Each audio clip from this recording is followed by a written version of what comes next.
Welcome to the successful return to service for your Van Hool Motor Coach checklist, sponsored by ABC Companies. With many coaches being stored for extended periods of time, it will be necessary to perform some checks. These checks will help ensure a successful launch back into service. This does not replace performing your pre-trip inspection. As always, safety comes first. Let's go through some steps that will help to ensure your personal safety when performing this procedure. Park the coach on a level surface with the front wheel straight. Apply the parking brake and shut down the engine. Chock the wheels. And place a Do Not Operate sign on the instrument panel. Always observe safe shop practices and keep your work area clean and orderly. It is very important that this work be performed by a technician experienced in coach inspections. You'll need the following special tools, equipment, and supplies before starting: multimeter, basic mechanic tools, hydrometer or electrolyte test strips, and battery load tester. You'll want to refer to the Van Hool Maintenance Manual or contact ABC Customer Care at 877-427-7278. Technical support is available 24/7. The first part of our checklist is inspecting the batteries. First thing we want to inspect with the batteries are going to be the terminals. So with the terminals, we want to make sure there's no corrosion, they are tight, and then we want to go ahead and check our electrolyte levels. Make sure the electrolytes are good and the acid is full and it's not low on battery acid. Next, we're also going to do a load test on the battery to make sure that both batteries are good. So next, what we want to do is check and tighten and inspect all major electrical terminals and cables throughout the coach. So for the next step of our checklist, we want to go to the engine compartment. Here we're going to go ahead and check some of our fluid levels, such as transmission, engine oil. We also want to check our power steering fluid and our coolant level. These do need to be checked before you start the coach safely. Now, once you've checked all your fluids and the fluids are good, let's go ahead and check all of our belts. For our belts, we're looking for any kind of cracks, frays, or any damage or looseness of these belts. If these are good, my next step is going to check our coolant hoses. For coolant hoses, same thing, we're looking for any kind of damage or frays or any problems with the hoses or anything that could cause a leak. For this step in the process, we want to go ahead and check our tire pressures.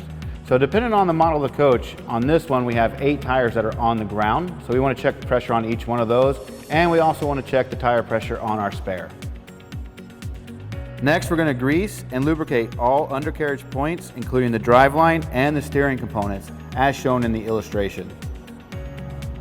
For this step, we want to go to our restroom holding tank.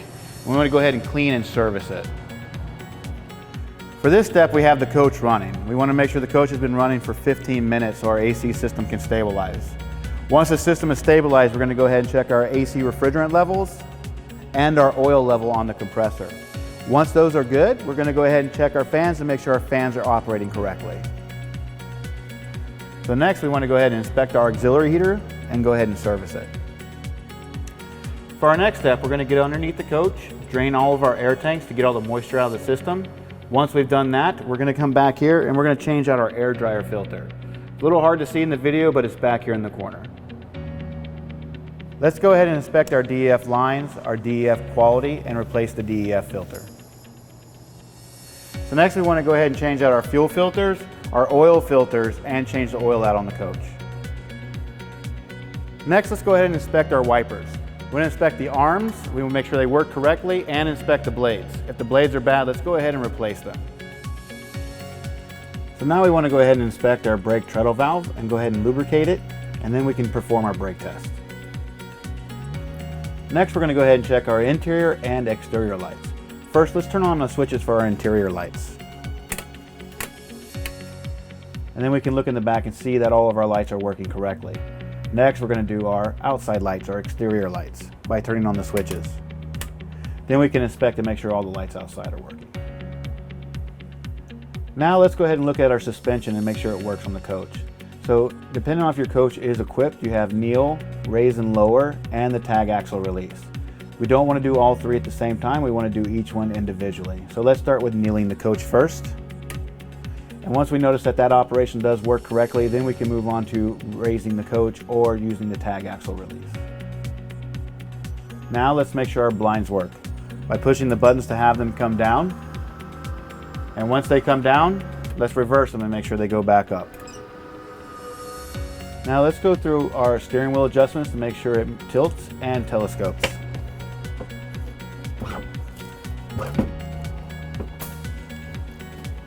Now let's check our mirror functions for the left mirror and the right mirror. So for the left mirror, we're going to select it, make sure it moves up, down, left, right, and then select the right side mirror to do the same process. Now let's go ahead and go through and check all of our audio and REI equipment to make sure it's working and functioning correctly. Now let's go ahead and hook up with our engine diagnostic software so we can see if there's any codes that are inside the system and perform a regen if necessary. So next we want to go ahead and get access to our evaporator filters. You're going to have 3 sets, one on either side of the inside of the coach and then one set for the driver. We want to go ahead and take these out, clean them, and inspect them for any damage or debris, and then put them back. So now we want to inspect our seat belts and our wheelchair restraints to make sure they're all operational and not damaged. If your coach is equipped with a lift, let's check the fluids, wiring, the manual pump, valves, as well as cycling the lift to ensure proper operation. So now that we've gone through our entire checklist, we have the last thing to complete, and that's to go ahead and test drive our coach. It's a good idea to go ahead and put at least a 30-minute test drive on the coach to check and make sure everything is working correctly. Now that we have gone through the return to service checklist, this is a great starting point to get your coach back into operation. If you have any questions or comments, please contact ABC Customer Care at 877-427-7278. Technical support is available 24/7.